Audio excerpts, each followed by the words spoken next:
again, jumpa lagi dengan Titi Sufiana dari Kontan. Kali ini saya bertemu dengan Menteri Koperasi baru, Pak Budi Aris Setiadi. Selamat pagi Pak Budi. Selamat pagi, salam sehat. Pak Budi sekarang menduduki sebagai Menteri Koperasi. Ini bukan lagi UMKM, tapi dibagi menjadi dua. Satunya Menteri Koperasi, satunya Menteri UMKM.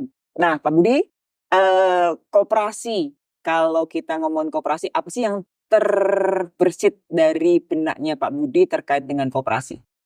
Yang pertama bukan menduduki, tapi diperintah Oke, diperintah. dan dipercaya untuk menjadi Menteri Koperasi Republik Indonesia.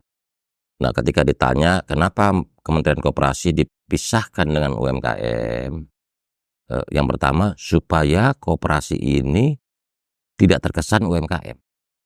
Bahwa koperasi mengurus UMKM, ya, artinya ada UMKM yang tergabung membentuk koperasi, ya. Tapi koperasi ini nggak identik. Karena di banyak negara di dunia yang koperasinya maju-maju, itu koperasi itu raksasa semua. Contoh, Crédit Agricole di Prancis itu bank nomor 2 terbesar di Prancis. Rabobank, Hukmin, Fonterra di susu di New Zealand, terus ada Nippon Life di Jepang. Itu koperasi semua. Jadi koperasi ini raksasa. Banyak yang berbentuk korporasi yang luar biasa besar dan pengaruhnya di dalam ekonomi negara tersebut gitu loh. Nah karena itu juga mimpi kita, kenapa? Juga harus ada koperasi besar di Indonesia yang tumbuh, berkembang, dan berkelanjutan. Jadi koperasi yang dia bertumbuh, terus sehat, dan berkelanjutan. Gitu. Supaya apa? Supaya koperasi ini kan amanat konstitusi kita, Undang-Undang 45. Pasal 33 itu jelas di ayat 1 bahwa perekonomian disusun sebagai usaha bersama berasaskan kekeluargaan, yang itu tidak lain adalah koperasi. Jadi kata ajimatnya koperasi itu dua. Satu, usaha bersama. Dua, menguasai hajat hidup orang banyak. Bapak memang hitungannya masih dalam beberapa hari ya, dalam baru-baru. Nah, sudah ketahuan nggak sih dengan cita-cita besar bahwa kita pengen memiliki Fonterra, kita pengen memiliki banyak koperasi-koperasi yang besar seperti Rabobank. Kalau kita lihat kan memang cikal bakalnya dari koperasi. Nah, sudah kebayang nggak sih apakah di kita itu ada koperasi gitu, koperasi yang memang layak dan bisa menjadi sebesar yang tadi Pak Budi contohkan? Ini dari kondisi saat ini ada 131.000 koperasi.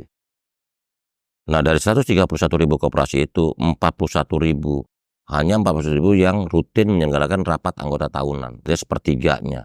Ini kan juga perlu penguatan dari sisi kelembagaan koperasi ini. Terus dari tingkat partisipasi masyarakat dalam koperasi itu baru sekitar 29 juta. Bayangkan dari 280 juta, itu pun dengan kondisi setiap orang boleh jadi anggota lebih dari satu koperasi. Artinya kita nih, masyarakat Indonesia yang berkoperasi ini baru di bawah 10%. Nah, karena itu target saya adalah meningkatkan partisipasi masyarakat. Jadi dua ininya, pisaunya. Satu, peningkatan partisipasi masyarakat. Yang kedua, perluasan sektor usaha dari koperasi. Jadi kalau saya membayangkan gitu, dalam target jangka pendeknya Pak Budi adalah memperbanyak masyarakat kita untuk berpartisipasi. Nah, karena itu dalam satu hari saya mencanangkan 3 hal. Yang pertama, rebranding koperasi, artinya revitalisasi koperasi. Karena begitu kita masuk, kita tanya orang-orang, koperasi apa sih? Jadul, orangnya bermasalah, itu kan stigma. Padahal dalam bisnis nomor 1 itu apa sih? Trust. Selama nggak ada trust, siapa yang mau berbisnis? Gitu kan? Nah ini terus terang memang koperasi-koperasi kita menghadapi tantangan seperti ini. Yang harus kita pulihkan.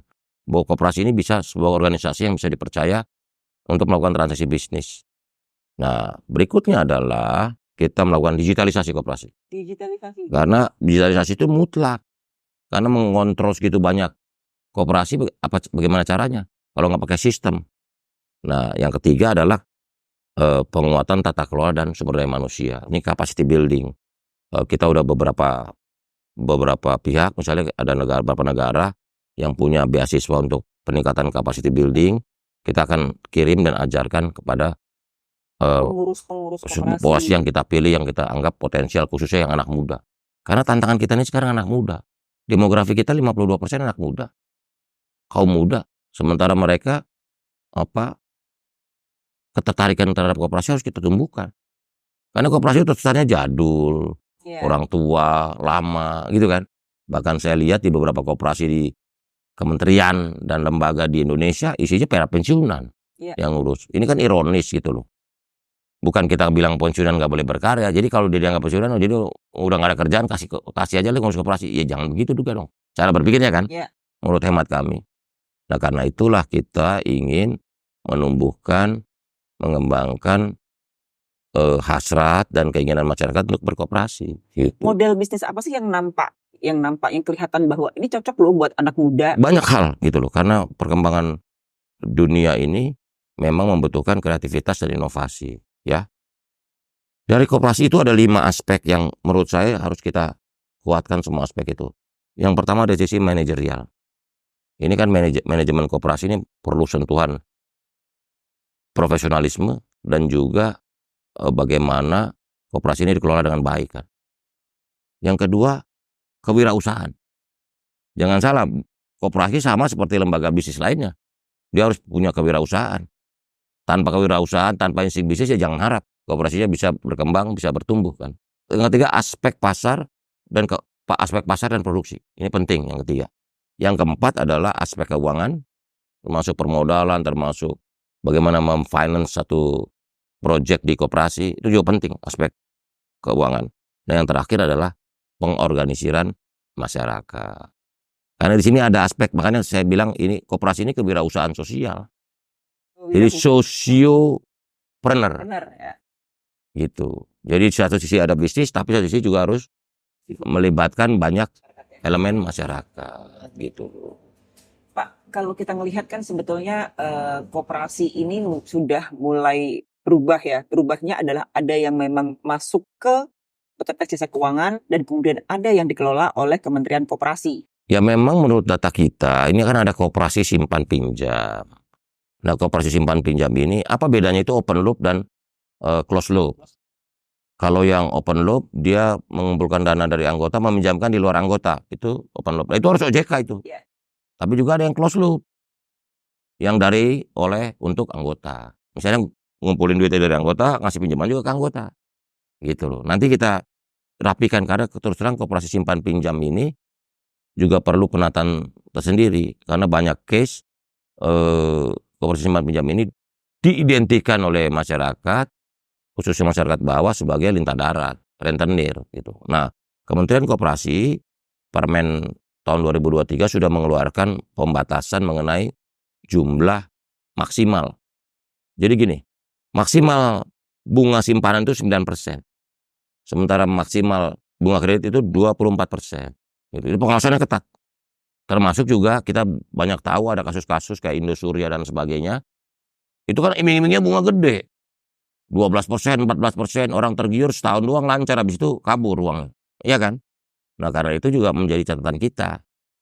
Ini juga sekaligus literasi dan edukasi buat masyarakat. Jangan langsung tergiur bunga besar, bahaya. Nanti malah nggak kembali uangnya gitu. Lebih baik yang aman. Kita kan ingin masyarakat terbantu sekaligus juga ekop. Saya pakai istilah sekarang ekop sistem. Jadi ekop sistem ini harus jalan. Karena harus berjalan, berkesinambungan dan terus-menerus. Program jangka menengah atau Ya, jangka menengah lah. Tapi yang penting 100 hari ini kita mau arahin ke sana dulu. Kita mau rebranding koperasi ini dalam 100 hari. Termasuk Kementerian Koperasi kan perlu logo baru, perlu apa baru. Ya. Dan kita juga ingin bikin semangat baru gitu. Ada pesan khusus nggak sih Pak Budi dari Pak Presiden Prabowo terkait dengan koperasi harus seperti apa gitu? Gini, kakek Pak Prabowo itu kan Pak Margono Joyokusumo kan salah satu tokoh koperasi. Bapaknya juga Pak Profesor Sumitro juga. Jadi M-nya beliau Menteri Koperasi ini. Dan saya diharapkan bisa mengeksekusi ini. Gitu. Setelah saya beberapa hari masuk, saya lihat masalah koperasi, ada harapan. Selama ada harapan, saya optimis ini bisa. Yang penting kembalikan kepercayaan kepada masyarakat bahwa koperasi itu bisa dipercaya, layak, dan juga bisa menjadi mainstream pengelolaan perekonomian negara ini. Kenapa? Ideologi ekonomi negara ini koperasi loh. Bukan PT, bukan CV. Kalau PT, CV kan perorangan. Kalau koperasi kan usaha bersama. Ingat kata kuncinya 2 loh. Usaha bersama menguasai hajat hidup orang banyak. Pak Budi, kalau dari tadi jumlah koperasi baru sepertiga yang memang tadi Bapak sebutin ya value-nya sudah ada, udah gede. Nah, itu rencananya gitu akan dikumpulkan semuanya dan kemudian akan ada Kita harus pantau pakai sistem termasuk membuat rating koperasi. rating koperasi ya. Ya kita juga akan ke sana nanti ya. Ya. Kita tata rating koperasi supaya koperasi ini saling mengevaluasi diri terus-menerus. Karena begini, malah saya berpikir lebih baik partisipasinya meningkat. Maksudnya jumlah orang berkoperasi meningkat. Sekarang target saya, sekarang misalnya 29 juta. Saya berharap 60 juta. Karena apa? Di Amerika Serikat, negara yang terkenal kapitalis, individualis, liberalis, itu yang berkoperasi hampir 150 juta. Bayangin coba. Masa kita negara Pancasila yang berkoperasi cuma di bawah 10% masyarakat kita. Kan ironis kan gitu loh. Karena ini harus kembalikan. Ideologi ekonomi negara berbasis usaha bersama dan semangat kekeluargaan dan gotong royong ini harus kita perkuat. Ini bukan sekedar slogan, harus terwujud dalam perilaku kita berekonomi sehari-hari. Koperasi itu gerakan sosial ekonomi masyarakat. Gitu loh. Bahkan di beberapa negara, misalnya di Jepang, itu regulasi mengenai koperasi cuma diatur sangat sederhana. 1, rekognisi. 2, distingsi. 3, proteksi. 3 hal aja diatur oleh koperasi di Jepang. Bukan negara yang begitu kapitalis ya. Tapi mereka bisa bertumbuh. Karena apa? Semangat kebersamaan. Kita punya modalnya. Gotong royong ini ada dalam jati diri masyarakat Indonesia gitu loh. Kebersamaan, kekeluargaan ini ada dalam masyarakat Indonesia. Pak Budi kan tadi nyebutin ada rating. Iya. Apakah nanti juga akan dikelompokkan berdasarkan permodalan masing-masing? Ya pasti. Nanti kita lihat polanya, kita tata. Ada sektor usaha, ada modal, ada anggota, mekanisme organisasinya, segala macam. Nanti indikatornya kita buat sedetil dan sebaik mungkin. Sehingga bisa mencerminkan dan mengukur satu kesehatan atau sebuah koperasi ini bisa berkembang terus, bisa sustainable terus atau enggak. Setelah saya pelajari banyak sejarah koperasi-koperasi di dunia yang tumbuh dan kuat dan berkelanjutan hingga saat ini, basisnya sebagian besar di pertanian. Karena pertanian itu membutuhkan kolektivitas, membutuhkan kerjasama, membutuhkan gotong royong gitu. Hampir 29% koperasi besar di dunia itu basisnya pertanian. Dan kalau kita lihat kan sebenarnya koperasi-koperasi kita kan ada koperasi pupuk yang dilakukan. Ya macam-macam. Bahkan di Amerika itu ada namanya National Rural Electricity Association. Itu koperasi bentuknya. Itu menguasai 57% distrik pedesaan di Amerika. Jadi jangan memandang remeh koperasi. Bahwa sekarang koperasi ini masih belum menggugah masyarakat, kita harus tumbuhkan itu. Karena jargonnya ini soko guru ekonomi, ini kekuatan. Karena kita percaya basis koperasi ini adalah basis ekonomi kita gitu loh, Indonesia. Apalagi itu spirit itu tercantum dalam konstitusi dasar kita, Undang-Undang 45, khususnya pasal 33. Gitu. Kalau disuruh memilih benchmark koperasi yang paling Bapak idolakan, koperasi apa sih? Gini, di Perancis bagus, di Swiss luar biasa. Cocok dengan kita, apa? Wah, gini kan kalau negara-negara itu kan relatif lebih kecil ya dari kita. Di Swiss itu semua gift shop itu untuk pariwisata itu yang punya koperasi. Bayangkan coba, namanya COOP ada tuh, COOP gitu. Nah, di Jepang, di Korea banyak koperasi-koperasinya kuat dan besar gitu loh. Karena mereka selain tradisi kekeluargaan gotong royong itu penting. Dan ini sebenarnya gini, koperasi ini bagus untuk persatuan nasional supaya mengikis kesenjangan sosial dan juga bagaimana koperasi ini mampu meningkatkan kesejahteraan anggota. Saya selalu bilang dalam berbagai kesempatan selama saya menjabat jadi Menteri Koperasi belum lama ini, saya selalu bilang koperasi wajib untung. Karena aimnya koperasi itu adalah meningkatkan kesejahteraan anggota. Makanya saya selalu tanya, koperasi untung nggak? Dan berapa SHU yang dibagikan ke semua anggota koperasi? Dan berapa jumlah anggota koperasi? Nah, terus saya udah bilang, yang nggak boleh dilakukan oleh koperasi itu 3 hal. Saya bilang, 1 nipu, 2 fiktif, 3 markup. Dengan personal yang ada, bisa nggak? Kan harus dibagi 2 nih, antara UMKM dengan koperasi. Tentu, Nah, itu gimana? tentu perlu Pengawasan. banyak tenaga baru dan juga ekspertis baru di bidang perkoperasian. Tetapi yang pasti ini titik berangkat kita bahwa pemerintahan Pak Prabowo dan Mas Gibran ini atau kabinet manapun ini berkomitmen untuk membesarkan koperasi. Gitu. Koperasi itu 2, kalau rumusnya cuma 2, ada orangnya, ada bisnisnya. Kalau ada orangnya nggak ada bisnisnya nggak jadi juga. Terus ada bisnisnya nggak ada orangnya juga nggak bisa. Gitu loh. Jadi karena itu koperasi ini banyak mendapat kesempatan untuk terlibat dalam berbagai program nasional seperti masalah bergizi, distribusi pupuk, iya distribusi pupuk dan sebagainya. Gitu. Yang pasti buat saya begini. Mimpi saya adalah kalau koperasi itu mau besar, jangan semata-mata diberi fasilitas pemerintah. Dia harus ada proses pertarungan yang kuat. Koperasi itu survive. Kayak misalnya contoh Fonterra di New Zealand. Dia bertarung di pasar susu. Dia menang. Bahwa pemerintah memberi fasilitas pada awalnya mungkin. Tapi jangan seterusnya. Karena saya nggak percaya kalau bisnis yang dikasih fasilitas itu akan sustain. Mungkin yang pertama ini boleh dalam kurun waktu tertentu diberi proteksi sendiri, posisi tertentu. Tapi ke depan menurut saya dia harus bertarung dengan kekuatan ekonomi lainnya. Dan menurut saya sudah bilang bahwa kita tidak anti pengusaha besar. Karena ada pengusaha besar, oke. Cuman kita juga pengen ada koperasi besar gitu. Koperasi yang raksasa. Yang bisa dibanggakan di dunia dari Indonesia. Di Singapura aja ada NTUC yang kooperasi gimana. Iya kan? Melayani banyak hal-hal gitu loh. Jadi banyak pekerjaan-pekerjaan. Itu kan bisnisnya dikasih pemerintah. Dilindungi oleh pemerintah. Makanya ada rekognisi, distingsi, dan proteksi, perlindungan.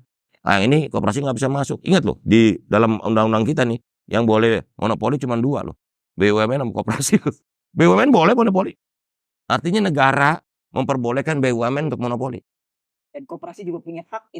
Punya hak untuk monopoli. Maksudnya tidak dilarang oleh undang-undang. Beda sama PT. Menurut Pak Budi, monopoli dalam tanda kutip yang memang bermanfaat bagi anggotanya, membernya, itu monopoli di apa? Apakah di pupuk ataukah apa? Gini, saya nggak mau ini monopoli, tapi yang pasti kan ininya adalah koperasi monopoli enggak, tapi yang pasti bahwa kan kata-kata koperasi ini 2, yang tadi saya bilang saya catat 2 tuh. Usaha bersama hajat hidup orang banyak. Ya, usaha-usaha yang menguasai hidup orang banyak. Ya. Yang penting pangan menurut saya, logistik itu model itu bisa koperasi. Untuk ini, ya. Bahkan telekomunikasi aja bisa kok. Menurut undang-undang telekomunikasi tahun 99 masih badan usahanya koperasi boleh. Begitu loh. Bisa mandiri di suatu wilayah itu udah bagus gitu loh. Karena itu menurut hemat kami inilah waktunya, kesempatan yang begitu luas untuk orang berkoperasi gitu loh. Karena koperasi ini dari kata bahasa Inggris yang namanya kooperatif, yang artinya kerjasama. Karena itu koperasi juga harus memiliki mental bekerja sama dengan sebanyak mungkin pihak gitu loh. Bahkan udah dikenal namanya koperasi multi pihak kan. Ya, multi pihak. Artinya ada swastanya, ada ininya, tapi juga ada unsur koperasi. Gitu loh. Jadi koperasi ini yang penting menurut saya kalau tanya begini, berapa jumlah anggotanya? Karena anggota itu kemanfaatan. Ya. Supaya mengukur kemanfaatan, dampaknya. Kalau koperasi ini besar, anggotanya banyak, udah bagus. Kayak di Fonterra, anggota 13.000 petani sapi. Iya kan? 13.000. Jadi jelas dividennya besar, dibagi 13.000, gede-gede juga gitu. Ya nggak apa-apa. Ya. Itu artinya secara bisnis dan economic of scale dia dapat. Dia kena, ya. Gitu loh. Dan banyak model di dunia yang koperasi bisa dikelola dengan baik dan bisa memberi kemanfaatan bagi para anggotanya. Jadi dengan dengan kata lain nanti akan masuk dong program makan bergizi gratis koperasi ini akan punya kesempatan yang sama untuk bisa berpartisipasi lebih banyak dalam programnya pemerintah seperti program makan bergizi. Ya kita harapkan begitu. Karena menurut desainnya koperasi ini bisa menjadi pelaksana. Ya, pelaksana Karena ada pangan, ada susu dan sebagainya. Susu juga saya bilang jangan impor. Lebih baik kita konsolidasikan semua koperasi-koperasi susu di Indonesia. Misal pabrik koperasi susu di mana, di Subang, di Pengalengan, di Malang. Mereka bisa berapa? Di Boyolali koperasi susunya berapa mereka bisa kita tampung, kita salurkan untuk program makanan bergizi. Jadi susunya jangan impor. Pokoknya kalau saya bilang kalau impor, kalau untuk terus dengan pengusaha-pengusaha besar, pabrikan-pabrikan besar, terus dampaknya apa? Kan kita mau menggerakkan ekonomi rakyat. Makan bergizi ini kan untuk menggerakkan ekonomi rakyat. Pak Budi, pertanyaan terakhir dari saya, Pak Budi. Pak Budi kan selama ini dikenal projo, lebih santai, dikenal lebih dekat dengan Pak Jokowi, dan ini sekarang sama Pak Prabowo. Nah, gimana Anda menjawab itu? Anda itu orangnya Pak Prabowo atau orangnya Pak Jokowi? Kita banyak kayak begitu soalnya. Nah. Begini, selama saya dipercaya dan diberi tugas, saya tunduk pada pemimpin gitu. Kita kan diangkat sama Pak Prabowo sekarang sebagai Menteri Koperasi, kita harus ikut tunduk perintah, loyal, disiplin, dan tunduk arahan dan perintah Pak Presiden. Gitu. Oke. Yang nunjuk Anda Pak Prabowo langsung? Ya iya, ya beliau yang minta. Untuk saya jadi Menteri Koperasi. Pak Jokowi? Saya nggak tahu kalau itu. Kalau gosip-gosip terserah aja lah. Orang gosip kan gratis. Thank you Pak Budi. Hai guys, demikian pembicaraan kontan dengan Pak Budi. Nantikan episode selanjutnya dengan narasumber lainnya yang pasti Anda tunggu. Sampai jumpa.